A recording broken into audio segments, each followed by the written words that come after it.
Polling होने जा रही है और इसी सिलसिले में पक्ष और विपक्ष दोनों हमारे इंडिया न्यूज के मंच पर इस वक्त मौजूद हैं और दीपक चौरसिया हमारे चैनल के एडिटर इन चीफ इस वक्त मंच से मुखातिब हैं उन नेताओं के साथ। सीधा लिए चलते हैं।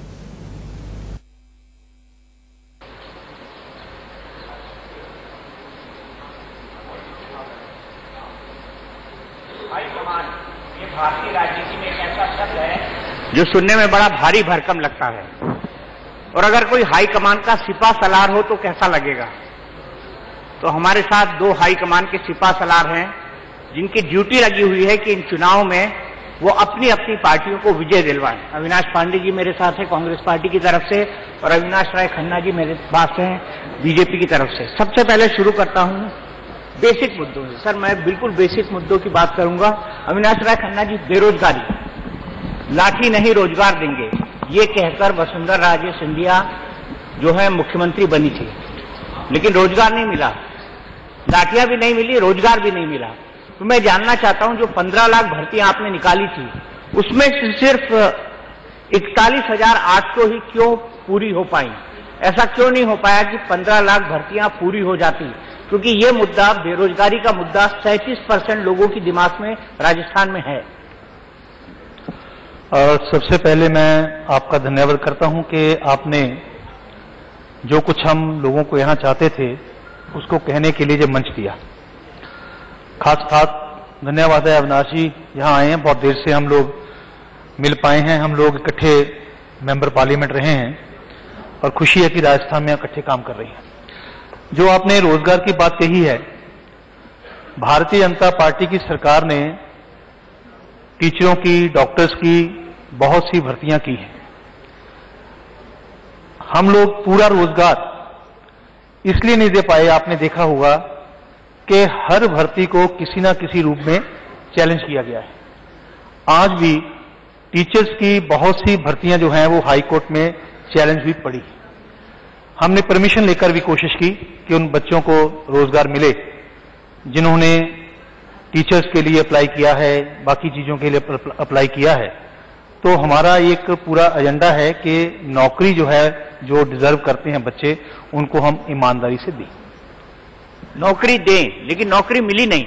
अविनाश पांडे जी, इसको आप सरकार का फेल्यूर मानेंगे या ये मानेंगे कि सरकार ने कहीं लेट लतीफी की?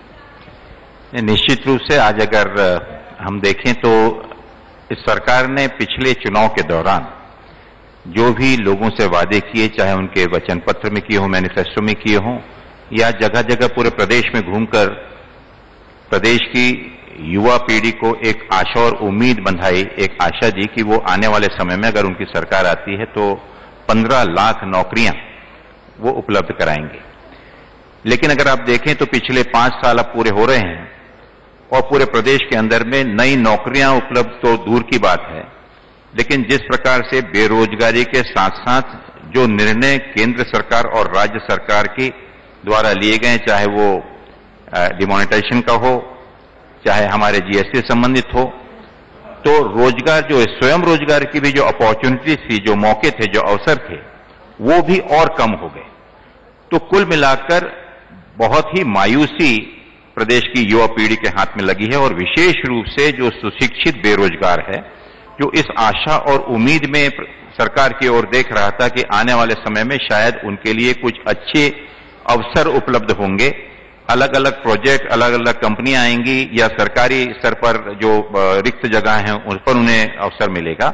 लेकिन कुल मिलाकर अगर देखें तो प्रदेश का युवा वर्ग पूर्ण रूप से निराश है और इसको इस सरकार की वो विफलता और कमजोरी मानता है। विफलता और कमजोरी मानता है। विनाश जी, आपको ऐसा नहीं लगता कि यही आपकी सबसे बड़ी मुसीबत बनेगा या बन चुका है? मैं इस बात से सहमत नहीं हूं। अभी हम लोग अपना मैनिफेस्टो जो पिछले इलेक्शन में जारी किया था उसका डाटा बहुत जल्दी लोगों के बीच में लाने वाले हैं। 94.7%, करीब 95% वादे जो हमने किए थे वो पूरे किए। मैनिफेस्टो के ऊपर हमने काम करने की पूरी कोशिश की और हमने वादे किए। जब हम इस राज्य को हमने संभाला उस समय इस प्रदेश का नाम सारे देश में जाना जाता था कि एक बीमारू राज्य है। इतना लोन, इतनी व्यवस्था खराब, लोन तो अभी भी बहुत है, उसके लोन तो अभी भी बहुत है। सुन लीजिए, क्वेश्चन पूरा करने दीजिए।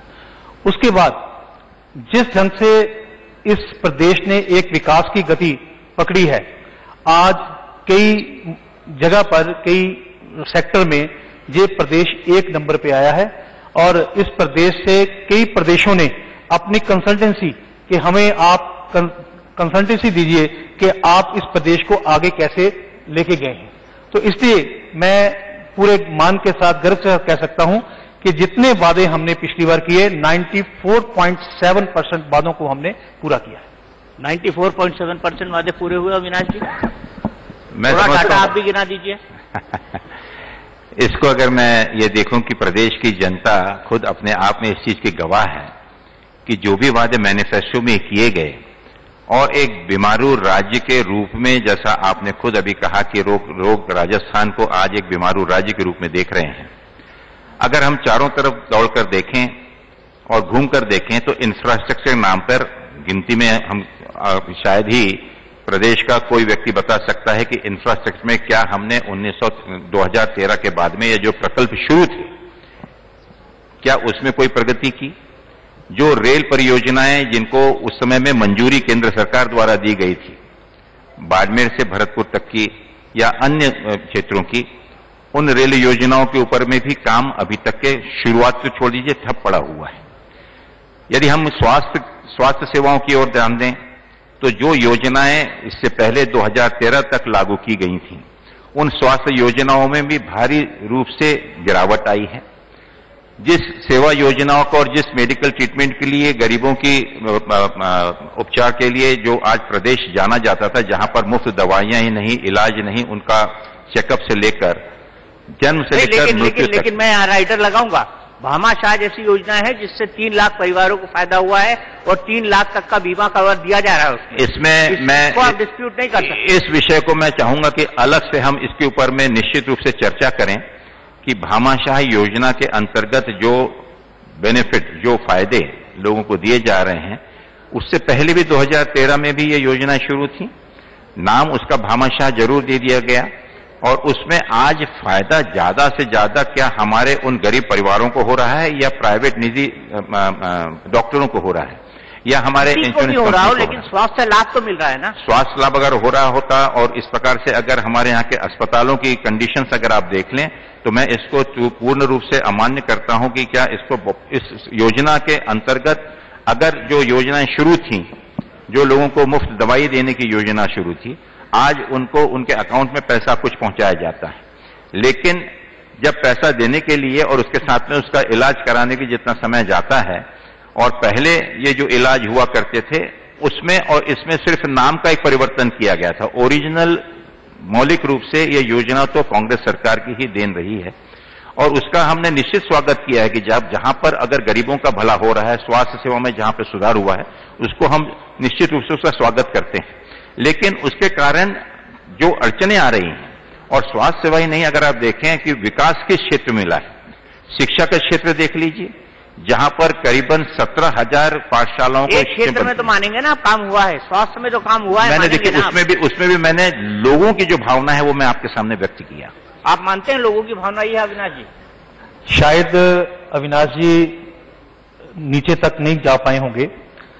हमने इस बात को पब्लिकली, जब यहां पर अमित शाह, अपने प्रधानमंत्री मोदी जी आए थे 7 जुलाई को, उस समय सिर्फ और सिर्फ लाभार्थियों का एक सम्मेलन किया था और उन लाभ लेने वाले लोगों को स्टेज के ऊपर पेश किया था कि कैसे मुझे लाभ मिला।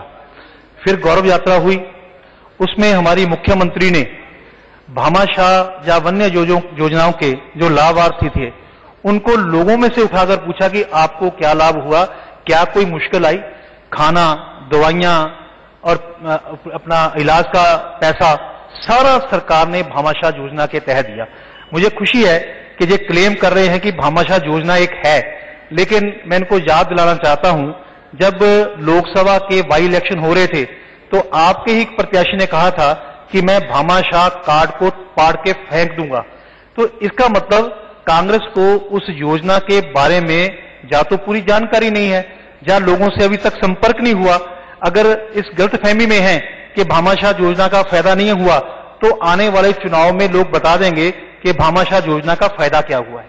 दूसरी बात हॉस्पिटल की कही है, मैं एक कंपैरेटिव स्टडी अगर दूं, 50 साल बनाम 5 साल, 7 मेडिकल कॉलेज हमारी सरकार ने खोले हैं और हर गांव में हमने अपना एक पंचायत में अपना स्कूल को अपग्रेड किया है। अपग्रेड नहीं किया बल्कि वहां पर टीचर भी प्रोवाइड किए हैं। इतना नहीं, अगर आप कंपैरिजन करेंगे तो जो ड्रॉप आउट था लड़कियों का वो कम हुआ है। जो अपना एजुकेशन क्षेत्र में हमारे रिजल्ट हैं वो अच्छे हुए हैं। और एक जानकारी के मुताबिक इस बार जो प्राइवेट स्कूलों में एडमिशन थी उससे ज्यादा एडमिशन गवर्नमेंट के स्कूलों में हुई है। इसका मतलब एजुकेशन के क्षेत्र में सरकार ने बहुत बड़ा काम किया है, हेल्थ के क्षेत्र में सरकार ने बहुत बड़ा काम किया है। हेल्थ और एजुकेशन आपको लगता है education up to the mark है राजस्थान में? देखिए, मैं तो एक ही चीज के ऊपर से इसका मापदंड होना चाहिए। अगर ये सरकार ने अच्छा काम किया होता तो पिछले 4.5 सालों में प्रदेश के अंदर में जितने भी उपचुनाव हुए उसमें अगर आप देखें तो 22 विधानसभाओं ने उसमें भाग लिया और इसमें से 20 विधानसभाओं में प्रदेश की जनता ने इस सरकार को नकारते हुए कांग्रेस के एक उम्मीदवार पर अपनी विश्वास जतलाया। ये अपने आप में देखिए लोकतंत्र में और सबसे बड़ी चीज होती है कि जब शासन होता है तो शासन की प्रेजेंस, गवर्नेंस, लोगों को जब तक उसका एहसास ना हो तब तक उसका फायदा वो महसूस ना करें तब तक मैं समझता हूं कि सरकार विफल है। जो भी योजनाएं, अब आपने एजुकेशन की बात की, आज प्रदेश के अंदर में 17,000 स्कूलों को बंद कर दिया गया। 50,000 हमारे जो शिक्षक हैं उन्हों के पद ब्लॉक कर दिए गए और करीबन 77,000 शिक्षकों के पद आज भी रिक्त हैं जो कि भरे नहीं गए। अब अगर यह स्कूलें बंद करने से और शिक्षकों को बेरोजगार करने से, सड़कों पर उतारने से अगर आपको लगता है कि शिक्षा के क्षेत्र में विकास हुआ है तो ये अपने आप में स्वयं का गौरव करने वाली बात है। और सबसे बड़ी बात मैं कहना चाहूंगा कि लोगों के जले पे नमक छिड़कने का जो काम ये सरकार कर रही है कि जहां पर हर दूसरे दिन यहां के कि इससे बेनिफिशियरीज जो बोलते हैं कि जो इससे जो जिनको फायदा हुआ ऐसे लोगों के जगह जगह पर सम्मेलन कर रही है। क्या सरकार जो काम अगर कर रही है तो लोगों पर किसी प्रकार का उपकार करती है? सरकार का काम ही होता है कि लोक कल्याण, जन कल्याण के लिए कार्य करना। लेकिन अगर लाभार्थी को बुलाते हैं तो उसमें गलत क्या है? लाभार्थी भी लाभ मिला है अगर ये बोल रहे हैं नहीं, दो चीज है कि लाभार्थी तो इसमें सबसे पहले तो उन लाभार्थियों को बुलाना चाहिए कि जिसको इस सरकार ने सबसे ज्यादा फायदा दिया। आप इस समय में अगर ललित मोदी जी को सत्कार करना चाहिए, नीरव मोदी जी का सत्कार करना चाहिए, अन्य उन नेताओं का सत्कार करना चाहिए जिनको इन सरकार ने सबसे ज्यादा फायदे दिए। देखिए, लाभार्थियों को निश्चित रूप से आप उनको पहचान दीजिए, उनको सम्मान दीजिए, लेकिन इस चीज का बार बार उनको इस चीज का एहसास दिलाना कि सरकार ने अगर उनके लिए कोई जन कल्याण का काम किया है तो सरकार ने कोई समाज के ऊपर बहुत बड़ा उपकार किया है, इस चीज को मैं ठीक नहीं समझता। ठीक नहीं समझता। अविनाश राय खन्ना जी, इन्होंने बॉल दूसरी तरफ उछाल दी है। उन्होंने नीरव मोदी बोल दिया, ललित मोदी बोल दिया, मेहुल चौकसी बोल दिया, सब बोल दिया। मैं अगर एक सेंटेंस में कहूं, आज पूरे देश भर में Congress issueless, directionless, leaderless party हो चुकी है। लाभार्थियों के बारे में इनको इतना दुख है कि 2,70,00,000 लोगों को इस सरकार ने और केंद्र की सरकार ने इतना बड़ा लाभ कैसे दे दिया। लाभ एक नहीं है, अनेकों लाभ है। 4 करोड़ कुछ लाख वोटें हैं और हमने चिन्हित जो लोग किए हैं जिनको लाभ मिला है, अगर किसी को सरकार का लाभ मिला है तो उसको सम्मेलन करना, उनको बुलाना, ये बुरी बात नहीं है। लोग सम्मान के साथ कहते हैं कि ठीक है, मैंने अपना इलाज कराया है। बच्चियां सम्मान से कहती हैं मुझे स्कूटरी मिली है। बच्चे हमें कहते हैं कि हमें वजीफा मिला है। तो ये एक सम्मान की बात होनी चाहिए। कम से कम जो अच्छे काम किए हैं उसके लिए ज्यादा नहीं तो 2 शब्द यही कह दें कि हाँ, इस सरकार ने ये लाभ दिया है। बच्चे हमें कहते हैं कि हमें वजीफा मिला है। तो ये एक सम्मान की बात होनी चाहिए। कम से कम जो अच्छे काम किए हैं उसके लिए ज्यादा नहीं तो 2 शब्द यही कह दें कि हाँ, इस सरकार ने ये लाभ दिया है। ये नमक छिड़कने की बात नहीं है। हमने कभी नहीं कहा कि हम गरीबी हटाएंगे और हटाते थे गरीबों को हटा दिया। हमने नारे नहीं दिए, बल्कि हमने अगर नारा दिया है तो काम किए हैं। अब गांव में जाओ, अब गौरव पथ के नाम से कितने गांव में अच्छी अच्छी सड़कें बनी हैं। आज पीलीभंगा में पिछले कितने सालों से लोग, मैं आपको एक घटना बताना चाहता हूं अविनाश जी, आपके लिए भी चर्च होगा। पीलीभंगा के लोगों ने मेरे पास, जब मैं मेंबर पार्लियामेंट था, मुझे मिलने आए कि 50 साल हो गए यहां पर पानी खड़ा है, हम अपनी खेती बाड़ी नहीं कर रहे, क्योंकि वहां पर सेम था, पानी के कारण जमीन जो थी वो खेत नहीं कर रहे थे। तो प्रयास किया, सरकार ने पैसे खर्चे और वो जमीन उनके खेती के काबिल होगी। तो मुझे वो लोग मिलने आए, उनके आंखों में आंसू थे। मैंने कहा, अब आपका काम हो गया, रो क्यों रहे हो? कहते रो नहीं रहे, जब हमने 50 साल बाद पहली बार हल चलाया उस जमीन में, तो हमें आपकी सरकार के लिए धन्यवाद करते हैं। कम से कम हमें मौका तो मिला कि 50 साल हम रोते रहे, किसी ने कोई खबर नहीं दी, हम जमीन में हल तो चला पाए। तो हमने उस बात को देखा कि क्या आम आदमी, गरीब आदमी जो है वो दुखी तो नहीं। आज लेबर कार्ड की बात कीजिए, करोड़ों लोगों को लेबर कार्ड का फायदा हुआ है। एक ऐसी योजना जिसके कारण लेबर डिपार्टमेंट ने इतने अच्छे काम किए हैं कि आज वो गरीब मजदूर जो काम करता था उसको एक सोशल सिक्योरिटी जो है लेबर कार्ड के रूप में मिली है। मैं अगर गिनती करने लगूं कामों की, तो मैंने कहा ना, ये एक डिबेट का विषय रहेगा कि 94.7% हमने वादे पूरे किए हैं। जब जनता के बीच में हम जाएंगे कि 50 वर्ष बनाम 5 वर्ष, तो उसमें 5 वर्ष के काम आपको डेफिनेटली बहुत ज्यादा लगेंगे। हमने लोगों के बीच में जाके काम किया है, इस जनता की समस्या को हमने देखा है।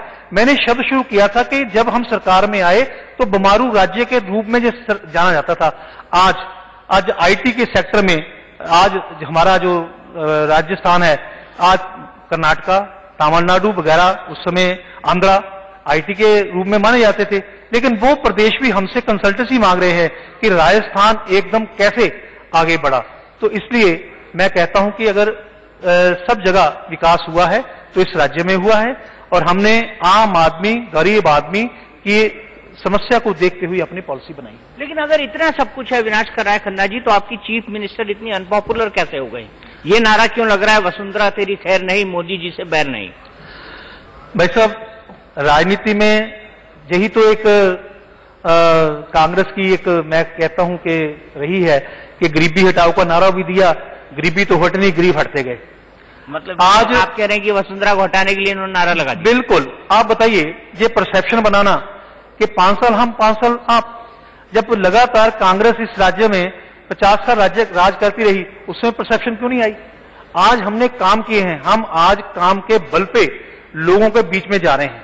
आज हमने जनता को सहूलत दी है, उसके लिए हम जनता में जा रहे हैं। इसलिए आप थोड़े दिन में कहोगे, लोग कह भी रहे हैं कि दिल से भाजपा फिर से, हर व्यक्ति जो है आज भाजपा को लाने के लिए उत्सुक है। और हमने काम किया, हम काम के बल पर और संगठन के बल पर, क्योंकि हमारा जो संगठन है, मैं आपको बताना चाहता हूं कि कितनी बड़ी फोर्स हमारे पास है। 51,000 बूथ हमने बूथ पे एक साल, वही संगठन है ना अविनाश राय खन्ना जी, जिस पर अध्यक्ष कई महीनों तक, ये भी मैं अच्छा किया आपने क्वेश्चन पूछ लिया। हमारा 74 डेज 74 दिन अध्यक्ष नहीं रहा, लेकिन आपने देखा होगा एक दिन भी हमारी पार्टी का काम बंद हुआ, क्योंकि ये पार्टी कार्यकर्ताओं की पार्टी है, किसी परिवार की पार्टी नहीं। अगर परिवार की पार्टी होती तो परिवार का मुखिया नहीं है तो काम बंद हो जाता। हमारे काम, हमारे सब कुछ वो चलते रहे। इसीलिए ये पार्टी जो है 51,000 बूथे के ऊपर 10 लाख कार्यकर्ता की फौज के साथ इस चुनाव में उतरेगी और जरूर जीतेगी। अविनाश राय खन्ना जी, इसका मुकाबला, पांडे जी इसका मुकाबला कैसे करेंगे? देखिए, मैं सबसे पहले तो ये कहना चाहूंगा कि जो किसानों की बात आपने की, जो विकास की बात आपने की, अगर आज आप किसानों पे मैं आया नहीं हूं, उस पर भी आऊंगा। उन्होंने कहा कि किसान जो पहली बार हल चलाया और जो अपने किसानों की बात की, मैं समझता हूं कि ये अपने आप के स्वयं को गौरवान्वित करना और महसूस करना अच्छी बात होती है। लेकिन निश्चित रूप से अगर जमीनी स्तर पर कुछ सुधार हो, लोगों में उसका फायदा हो, लोगों को सहूलियत मिले, तब तो मैं मान सकता हूं। आपने कहा कि फिर से लोग सरकार कह रही है, तो क्यों प्रदेश की चाहे जनता, चाहे किसान हो, चाहे मजदूर हो, चाहे छोटा व्यापारी हो, चाहे हमारा युवा साथी हो, चाहे सरकारी कर्मचारी हो, हर व्यक्ति के जबान पे आज एक ही नारा है कि हमारी बहुत बड़ी भूल कमल का फूल। और ये नारे को जनता दोहरा रही है, लोग नहीं कह रहे हैं। जनता आज जहां पर भी जाइए तो जनता एक ही चीज कहती कि जिस विश्वास और आस्था के साथ में उन्होंने इस सरकार को इतनी भारी बहुमतों से जब चुनकर दिया, तो निश्चित रूप से उनकी अपेक्षा थी कि इतने भारी बहुमतों से चुनकर आने के बाद में ये सरकार कुछ उनका भला करेगी। लेकिन आज वो अपने आप को ठगा महसूस करते हैं, आज वो अपने आप को ये महसूस करते हैं कि उनकी सबसे बड़ी भूल जो उन्होंने कमल के फूल को उस समय मतदान किया। तो ये अपने आप में लोगों की भावनाओं को दर्शाता है, उनकी जो पॉपुलैरिटी है उसके बारे में बतलाता है। और अगर जनता देखिए, राजस्थान की जनता इतनी सरल और सीधी भी है कि अगर उनके लिए कोई कार्य करता है तो उसका वो हमेशा एहसान मानती है। आज जब यहां पर किसी भी क्षेत्र में अगर आप जाएं, चाहे सरकारी कर्मचारी हो, चाहे आपका किसान हो, चाहे हमारे टीचर्स हों, डॉक्टर्स हों, छोटे व्यापारी हों, हर आदमी अपने आप को आहत महसूस कर रहा है, तकलीफ में अपने आप को महसूस कर रहा है। और यह अपनी चीज को, अपनी गलती के लिए वो मौका देख रहा है कि किस तरह से वो इस सरकार से मुक्ति पाए और आने वाले दिनों में किस प्रकार से इस सरकार को दूर करे।